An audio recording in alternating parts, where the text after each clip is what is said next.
સમય સંખ્યા। તો ફ્રેન્ડ્સ આ નવા ચેપ્ટરમાં તમને જરૂર મજા આવશે। તો ચાલો આપણે જોઈએ નવું ચેપ્ટર। ચેપ્ટર કયું છે તો કે નવમું। શું છે નામ છે ચેપ્ટરનું તો કે સમય સંખ્યા। સમય એટલે કે રેશનલ એટલે કે સંખ્યા એટલે કે નંબર્સ એટલે કે સમય સંખ્યા એટલે કે રેશનલ નંબર્સ। તો ફ્રેન્ડ્સ હવે આપણે જોઈએ આમાં શું તો કે ખાલી જગ્યાઓ।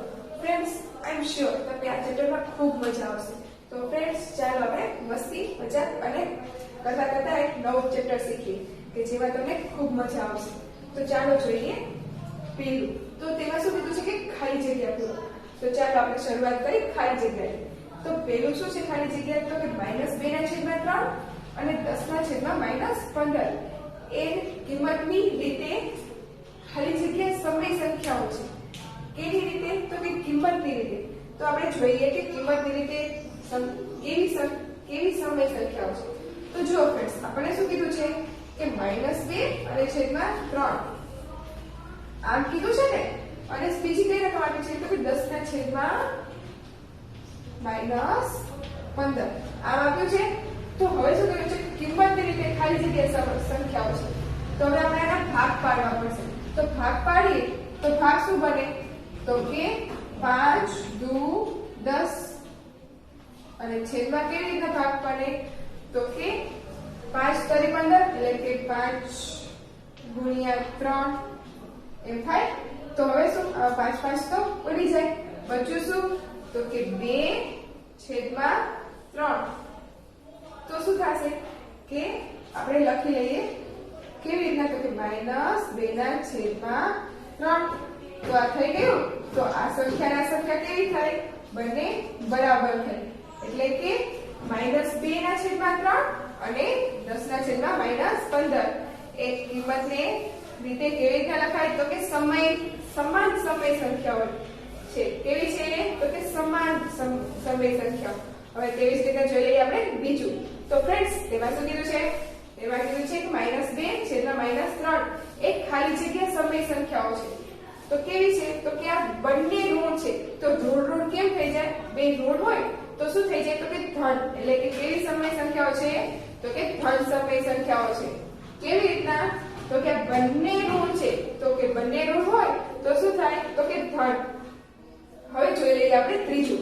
તો ફ્રેન્ડ્સ તેમાં શું કીધું છે તો કે સંખ્યા રેખા ઉપર -3/4 એ 0 ની ખાલી જગ્યા બાજુએ આવે છે। હવે એ જોઈ લઈએ। ચલો આપણે શું કીધું છે કે સંખ્યા રેખા। હવે સંખ્યા રેખા આપણે કેવી હોય છે તો કે આ છે આપણી સંખ્યા રેખા। સંખ્યા રેખામાં બરોબર વચ્ચે શું આવે તો કે 0। અને આપણે શીખી ગયા હતા 0 ની ડાબી બાજુ કેવી સંખ્યા આવે તો કે ઋણ અને 0 ની જમણી બાજુ તો ધન। હવે આ આપણને શું આપે છે તો કે -3/4। તો માઈનસ છે એટલે કે તે કેવી છે ઋણ। તો એ કઈ બાજુ આવશે તો કે ઋણ બાજુ એટલે કે ડાબી બાજુ -3/4। તો આ કઈ બાજુ આવી તો કે ડાબી બાજુ એટલે શું આવશે ડાબી બાજુ। કેમ કે ઋણ સંખ્યાઓ કઈ બાજુ આવે 0 થી ડાબી બાજુ। હવે જોઈ લઈએ સંખ્યા રેખા ઉપર 4/5 એ 0 ની ખાલી જગ્યા બાજુ આવશે। તો આ કેવી છે તો કે ધન છે।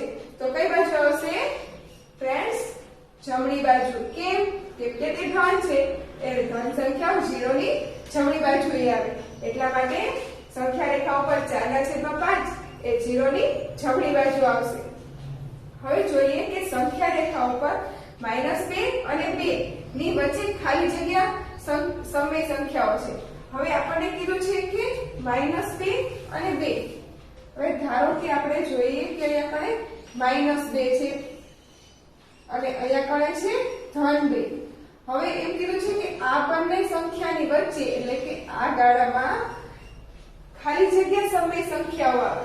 તો આ બેની વચ્ચે તો અહીંયા કણે આપણે પોઈન્ટમાં પણ રકમ આવી શકે, અહીંયા કણે અપૂર્ણાંકમાં પણ સંખ્યા આવી શકે અને 0 ની જમણી બાજુ તો ન્યા કણે પણ પોઈન્ટમાં રકમ આવી શકે અથવા અપૂર્ણાંકમાં। જેમ કે આપણે જોઈએ કે 0.5 0.7 0.9 એવી અસંખ્ય સંખ્યાઓ આવી શકે અને બે રકમ સુધી તો ઘણી આવે। જેમ કે આ બાજુ પણ આપણે લઈએ તો કે અહીંયા કણ આપણે અપૂર્ણાંકમાં લઈ જોઈએ તો 1/5 2/3 અથવા 1/5 3 એટલે કે આ બાજુ આપણે અપૂર્ણાંકમાં અથવા પોઈન્ટમાં અહીંયા કણ પોઈન્ટમાં પણ આવી શકે અને અહીંયા કણે વચમાં પણ અપૂર્ણાંકમાં પણ આવી શકે એવું નથી કે એક સાઈડ જ અપૂર્ણાંક આવે એક સાઈડ પોઈન્ટ આવે હવે અહીંયા 2 થી તે આ 2 સુધીમાં તો આવી અસંખ્ય સંખ્યાઓ આવે એટલે કે શું થશે તો કે સંખ્યા રેખા ઉપર -2 થી 2 ની વચ્ચે અસંખ્ય સમય સંખ્યાઓ આવે છે હવે જોઈએ છઠ્ઠું તો તેમાં શું કીધું છે કે 3/5 ને અંશ અને છેદમાં સામાન્ય અવયવ 1 છે તેથી તે ખાલી જગ્યા સમય સંખ્યા કહેવાય હવે જો ફ્રેન્ડ્સ આમાં અંશમાં અને છેદમાં એમ કીધું છે કે સામાન્ય અવયવ 1 છે તો સામાન્ય અવયવ 1 હોય ત્યારે તેને સમય સંખ્યાને કેવી કહેવાય તો કે પ્રમાણિત સમય સંખ્યા કહેવાય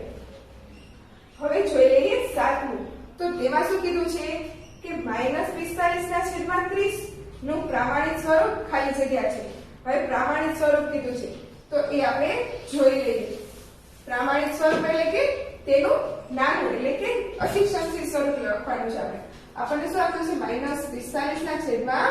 -45/30 તો શું કરવાનું આને આપણા અવયવ પાડવાના એટલે કે આ રકમને આપણે નાની કરવાની હવે 15 ના ઘડિયામાં 45 આવે તો કે હા 15 ગુણ્યા 3 એટલે કે 15 તારી 45 અને છેદમાં 15 દુ 30 આમ થશે ને ફ્રેન્ડ્સ હવે શું થશે તો કે આ 15 ઉડી જાય બચ્યું શું આપણી પાસે તો કે -3/2 જુઓ ફ્રેન્ડ્સ આપણે આવી ગયું પ્રમાણિત સ્વરૂપ શેનું તો કે -45/30 નું પ્રમાણિત સ્વરૂપ શું આવ્યું -3/2 કેવી રીતના તો આપણે એના અતિશંસિત સ્વરૂપ કર્યું એટલે કે 15 ગુણ્યા 3 અને છેદમાં 15 ગુણ્યા 2 એટલે આપણને મળી ગયું -3/2 હવે જોઈ લઈએ આપણે 7મી તો તેમાં શું કીધું છે હવે જોઈએ આપણે 8મું તો 8માં શું કીધું છે કે -1/2 1/2 અને 1/5 કરતા ખાલી જગ્યા સમય સંખ્યા છે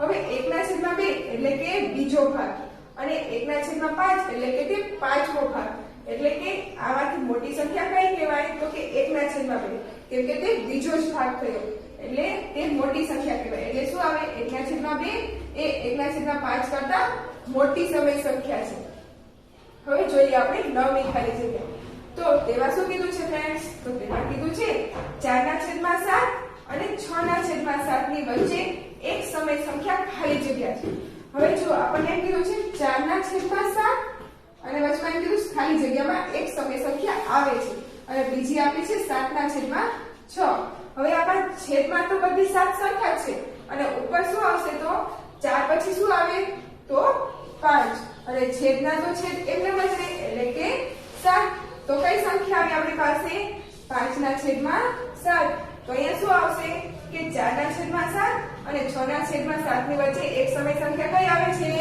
5/7 હવે આવી જ રીતના જોઈએ આપણે 10મી ખાલી જગ્યા તો તેમાં શું કીધું છે કે 7/3 વત્તા કૌંસમાં -5/3 બરાબર ખાલી જગ્યા હવે આપણે આમાં કહેવાનું છે કે બરાબરની બીજી સાઈડ એટલે કે સંખ્યા કઈ મળે છે આપણને આપ્યું છે 7/3 અને વત્તા આપ્યું છે કે -5/3 હવે છેદ તો બંનેના સરખા છે એટલે છેદમાં શું આવશે 3 અને ઉપરમાં અંશમાં તો કે 7 હવે ઓછે વત્તે શું થઈ જાય ઓછા એટલે કે -5 હવે 7 માંથી 5 જાય તો શું બચે તો 2 અને છેદમાં 3 આ મળી ગયો આપણો જવાબ તો શું આવ્યું તો કે 7/3 વત્તા -5/3 બરાબર કેટલા આવ્યા તો 2/3 કેવી રીતના તો કે આપણે શું કર્યું કે છેદ બંનેના સરખા છે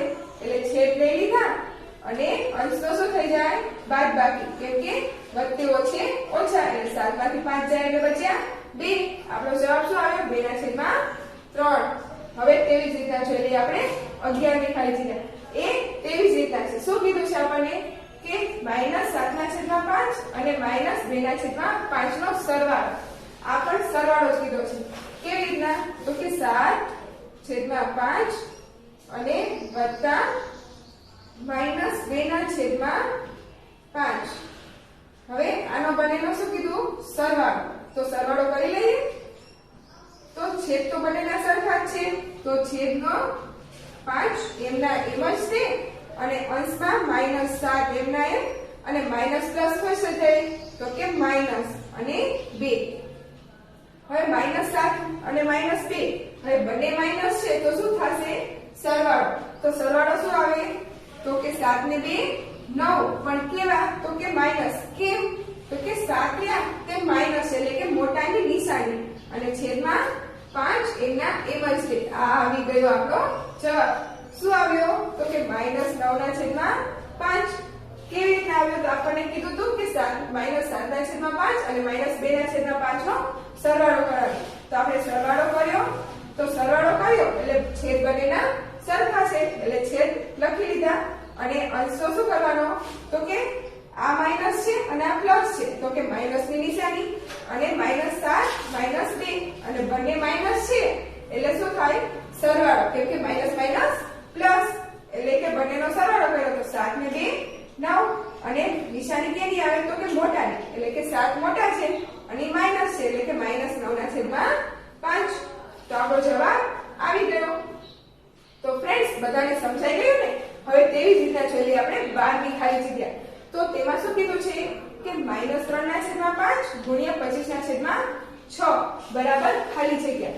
હવે આપણે શોધવાનું છે કે આ બંનેનો ગુણાકાર આપણને આપ્યો છે તો તેની બરાબરની બીજી સાઈડ શું જવાબ આવે છે તે આપણે શોધવાનું છે.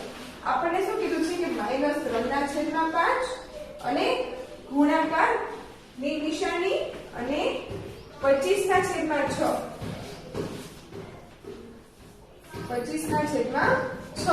આવી રીતે આપ્યું છે ને. તો હવે આપણે જોઈ લઈએ. આપણે કરીએ તો હવે છેદ ઉડાડવાના. તો 3 દુ 6 અને 5 5 25. તો આપણી પાસે શું બચ્યું તો કે -5/2. આ આવી ગયો આપણો જવાબ. શું આવ્યો તો કે -5/2. કેમ કે આપણે કીધો તો ગુણાકાર. હવે ગુણાકાર આપણે રકમ તો આપી દીધી છે. હવે ખાલી આપણે કર્યા છેદ ઉડાડી એટલે -5/2 આપણો જવાબ આવી ગયો. હવે તેવી જ રીતના શું કીધું છે તો કે ભાગાકાર. ભાગાકારમાં આપણે શું રકમ આપી છે કે -4/9 અને ભાગ્યા 8/3. તો જો ફ્રેન્ડ્સ આવી રીતે આપણને આપ્યું છે તો હવે શું કરવાનું કે ભાગાકારની નિશાની આપે છે તો એને આપણે શું કરવાનું ગુણાકારમાં ફેરવવાનું. હવે ગુણાકારમાં ફેરવવું હોય તો શું કરવાનું તો -4/9 એમના એમ જ રાખવાના. પછી શું ગુણાકારની નિશાની. પછી શું કરવાનું હતું ફ્રેન્ડ્સ યાદ કરો. શું કરવાનું હતું કે આ બંને પદને ફેરવી નાખવાનું. તો 3 છેદમાં છે એ શું થઈ જાય અંશમાં આવી જાય અને અંશમાં 8 છે એ વયા જશે છેદમાં. તો હવે શું થશે તો કે હવે આપણે શું કરવાના છેદ ઉડાડવાના. તો 4 દુ 8 અને શું આવ્યું 3 તરી 9. છેદ ઉડી ગયા. આપણી પાસે શું બચ્યું તો કે અંશમાં કાંઈ ન બચ્યું. શું ખરી છે માઈનસ. તો -1 અને છેદમાં 3 દુ 6. તો આપણો જવાબ શું આવ્યો -1/6. તો આપણને મળી ગયું -4/9 ભાગ્યા 8/3 બરાબર શું મળ્યું -1/6.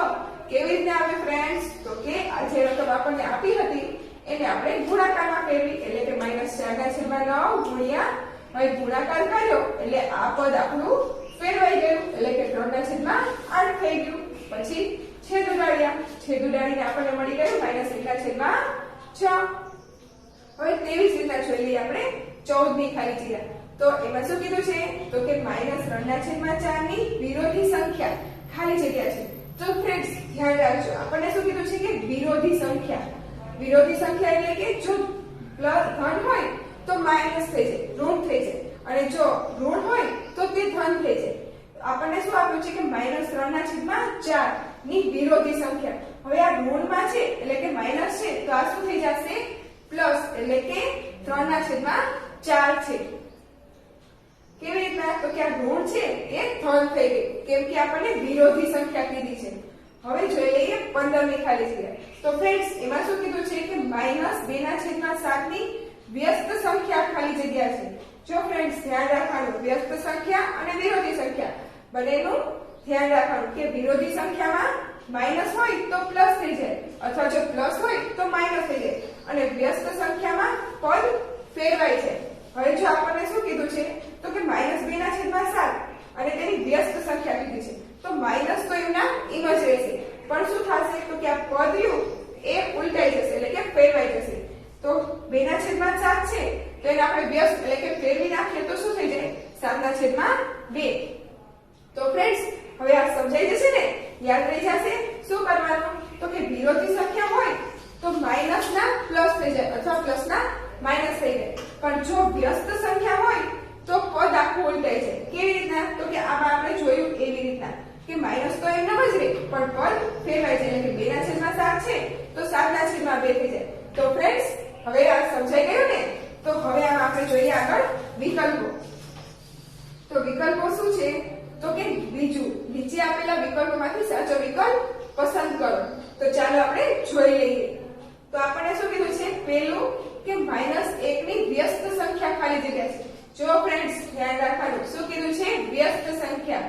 હવે આપણને કીધું છે -1 ની વ્યસ્ત સંખ્યા. હવે 1 રહ્યો એ તો એકલો અપૂર્ણાંકમાં નથી તો -1 ની વ્યસ્ત સંખ્યા તો શું થાય એની એ જ હતી એટલે કે -1 જ થાય. જો આની એમ કીધું હોત કે વિરોધી સંખ્યા કયો તો શું થાય તો 1 થાય પરંતુ આપણે શું કીધું છે કે વ્યસ્ત સંખ્યા એટલે કે -1 ની વ્યસ્ત સંખ્યા -1 જ થાય. હવે જોઈએ બીજું. તો તેમાં શું કીધું છે કે -3/13 ની વિરોધી સંખ્યા ખાલી જગ્યા છે અને આપણને ઓપ્શન શું આપ્યા છે તો કે -13/3 13/3 અને 3/13. હવે ફ્રેન્ડ્સ શું કીધું છે કે વિરોધી સંખ્યા. તો શું કરવાનું માઈનસ હોય તો પ્લસ કરી નાખવાનું અને તો આપણને આ પદ માઈનસ આપ્યું છે એટલે કે -3/13 છે તો વિરોધી સંખ્યા કીધી છે એટલે શું થઈ જશે માઈનસ છે તો પ્લસ એટલે કે 3/13. તો ફ્રેન્ડ્સ સમજાઈ ગયું ને આ. હવે તેવી રીતના જોઈ લઈએ ખાલી જગ્યા નંબર 3. તો તેમાં શું કીધું છે કે ખાલી જગ્યાની વ્યસ્ત સંખ્યાનું અસ્તિત્વ નથી અને ઓપ્શન શું છે તો કે 1 0 અને -1. તો ફ્રેન્ડ્સ 0 એક એવી સંખ્યા છે કે જેનું વ્યસ્ત સ્વરૂપ થઈ શકતું નથી એટલે કે તે વ્યસ્ત થતી નથી એટલે કે 0 ની વ્યસ્ત સંખ્યાનું અસ્તિત્વ નથી એટલે ખાલી જગ્યામાં શું આવશે તો કે 0. હવે તેવી રીતના જોઈ લઈએ ચોથી ખાલી જગ્યા. તો તેમાં શું કીધું છે કે 1 ના વિરોધીની વ્યસ્ત સંખ્યા ખાલી જગ્યા છે. એમ કીધું 1 નો વિરોધી શું થાય તો કે 1 પ્લસ છે તો શું થઈ જાય માઈનસ એટલે કે હવે આપણને એમ કીધું છે કે 1 નો વિરોધી. હવે વિરોધી એટલે આ 1 છે એનો વિરોધી કીધો તો શું થઈ જાય -1 અને એમ કીધું છે 1 ના વિરોધી ની વ્યસ્ત સંખ્યા. તો હવે આપણે આ ની વ્યસ્ત સંખ્યા કરવાની છે.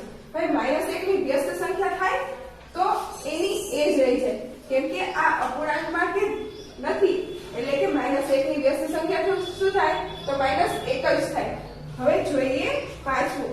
તો તેમાં શું કીધું છે કે પરસ્પર વિરોધી બે સંખ્યાઓનો સરવાળો ખાલી જગ્યા થાય અને ઓપ્શન શું છે તો કે 1 0 અને -1. બીજું પરસ્પર વિરોધી બે સંખ્યાઓ. હવે આ વિરોધી સંખ્યા છે એના બે સંખ્યાઓનો સરવાળો શું થાય તો એ હંમેશા 0 થાય. કોઈ પણ પરસ્પર બે વિરોધી સંખ્યા લ્યો એનો સરવાળો કરવામાં આવે તો એ હંમેશા 0 આવે અને જો એકબીજાને વ્યસ્ત બે સંખ્યાઓનો ગુણાકાર કરવામાં આવે તો એ હંમેશા 1 થાય. એકબીજાની વ્યસ્ત એટલે કે આ વ્યસ્ત સંખ્યા છે એનો ક્યારે પણ જો ગુણાકાર કરવામાં આવે કોઈ બી સંખ્યાનો એનો ગુણાકાર કરવામાં આવે તો એ હંમેશા 1 જ થાય. તો ફ્રેન્ડ્સ આ ધ્યાનમાં રાખવાનું કે પરસ્પર વિરોધી સંખ્યા હોય તો તેનો સરવાળો 0 થાય અને જો પરસ્પર વ્યસ્ત સંખ્યાનો ગુણાકાર કરવામાં આવે તો તે હંમેશા 1 જ થાય. હવે જોઈ લઈએ સાતમો વિકલ્પ. તો તેમાં શું કીધું છે કે -1/3/5 ની વ્યસ્ત સંખ્યા ખાલી જગ્યા છે. આપણને એમ કીધું છે વ્યસ્ત સંખ્યા અને ઓપ્શન શું છે 1/3/5 -5/8 અને 5/8. તો ફ્રેન્ડ્સ શું કીધું છે વ્યસ્ત સંખ્યા એટલે કે આ પદને આપણે ફેરવવાનું થશે. તો વ્યસ્ત સંખ્યા છે તો આપણે એમ કીધું છે કે -1/3/5 આમ આપ્યું છે અને હવે આપણે અપૂર્ણાંકમાં ફેરવવું હોય તો શું થાય તો પેલા આ બેનો ગુણાકાર કરવાનો એટલે કે 5 એકા 5. હવે 5 માં 3 ઉમેરીએ તો કેટલા થાય 8 એટલે કે -8 ના છેદમાં 5 એમના એમ જ છે. આ શું આવ્યું હજી આનો અપૂર્ણાંક સ્વરૂપે આવ્યું. હવે શું કરવાનું છે તો કે આનો વ્યસ્ત કરવાનો છે. હવે વ્યસ્ત કરીએ તો શું થાય તો કે પદ ફેરવવાનું એટલે કે -5 ના છેદમાં 8 આવી ગયો આનો વ્યસ્ત. કેવી રીતે આવ્યો તો કે આ પદને આપણે અપૂર્ણાંકમાં ફેરવું એટલે પછી એનો વ્યસ્ત કરવો એટલે કે પદ આપ્યું ફેરવી નાખ્યું. આપણે કીધું હતું કે વ્યસ્ત સંખ્યા શોધવાની છે તો આપણને મળી વ્યસ્ત સંખ્યા -5 ના છેદમાં 8. હવે તેવી જ રીતના જોઈ લઈએ આપણે 8મું. તો 8માં આપણને શું કીધું છે કે ખાલી જગ્યાની વ્યસ્ત સંખ્યા એની એ જ થાય. તો ફ્રેન્ડ્સ હજી હમણાં જ આપણે જોયું હતું કે -1 લ્યો એની વ્યસ્ત સંખ્યા કરીએ તો -1 જ આવતો હતો. તો આમાં શું જવાબ આવશે તો કે -1. -1 એવી સંખ્યા છે કે જેનો વ્યસ્ત કરીએ તો એની એ જ સંખ્યા રહે. હવે જોઈ લઈએ 9મું. તો તેમાં શું કીધું છે કે 5 ના છેદમાં 8 ગુણ્યા 3 ના છેદમાં 5 ગુણ્યા 8 ના છેદમાં 3 બરાબર ખાલી જગ્યા. અને ઓપ્શન શું છે આપણી પાસે તો કે 0 1 અને -1. તો ચાલો આપણે જોઈ લઈએ શું રકમ આપી છે તો કે 5 ના છેદમાં 8 અને ગુણ્યા 3 ના છેદમાં 5 ગુણ્યા 8 ના છેદમાં 3. આમાં પણ આપ્યું છે. તો જુઓ ફ્રેન્ડ્સ આ 8 અને અહીંયા 8 બે ઉડી જાય છે. અહીંયા 5 ઉડી જાય. આ 3 ઉડી જાય. તો બચ્યું શું કાઈ નહીં એટલે કે 1. તો શું જવાબ આવશે 5 ના છેદમાં 8 ગુણ્યા 3 ના છેદમાં 5 ગુણ્યા 8 ના છેદમાં 3 બરાબર શું જવાબ આવશે 1. હવે તેવી જ રીતે જોઈ લઈએ 10મું. તો ફ્રેન્ડ્સ તેમાં શું કીધું છે કે -3 ગુણ્યા 2 સપ્તમાંશ એક ખાલી જગ્યા સંખ્યા છે. અને ઓપ્શન શું છે પ્રાકૃતિક પૂર્ણ અને સમય. તો ફ્રેન્ડ્સ આ પ્રાકૃતિક સંખ્યા નથી. પ્રાકૃતિક સંખ્યા કોને કહેવાય તો કે 1 2 3 4 જે પ્રાકૃતિક હોય એ સંખ્યાને પ્રાકૃતિક સંખ્યા કહેવાય. જેમ કે 2 3 5 એ બધી સંખ્યા પ્રાકૃતિક કહેવાય. અને પૂર્ણ કે જે સંખ્યા પૂર્ણ હોય તો આ સંખ્યા પૂર્ણ પણ નથી. એટલે આ સંખ્યા કેવી કહેવાય તો કે સમય સંખ્યા. એટલે કે -3 ગુણ્યા 2 સપ્તમાંશ એ સમય સંખ્યા છે. હવે જોઈએ 11મો વિકલ્પ. તો તેમાં શું કીધું છે કે 4 ગુણ્યા 4 ના છેદમાં 5 માં અંશ ખાલી જગ્યા છે. અને 4 6 ને 9 આપણો ઓપ્શન છે. તો ફ્રેન્ડ્સ આ તો તમને બધાને આવડશે. શું કીધું છે કે 4 ના છેદમાં 5 માં અંશ ખાલી જગ્યા છે. તો અંશ કોને કહેવાય આને. તો અંશ શું છે 4 એટલે કે 4 ના છેદમાં 5 માં અંશ શું છે 4 છે. તો ફ્રેન્ડ્સ આ અત્યારે સમજાવ્યું એ બધું સમજાઈ ગયું ને. તો ચલો આપણે જોઈએ તો કે વિરોધી સંખ્યા કોને કહેવાય તો કે ધન હોય તો તે ઋણ થઈ જાય તે વિરોધી સંખ્યા કહેવાય. અને વ્યસ્ત સંખ્યામાં શું ધ્યાન રાખવાનું તો કે વ્યસ્ત સંખ્યા જ્યારે પૂછવામાં આવે ત્યારે જે આપણે સંખ્યા આપી હોય તેને આપણે વ્યસ્ત કરવાની ત્યારે તે વ્યસ્ત સંખ્યા બની જાય. તો ફ્રેન્ડ્સ આટલું ધ્યાનમાં રાખવાનું. અને આવી બીજી ખાલી જગ્યા અને વિકલ્પો સાથે આપણે ફરી મળીએ.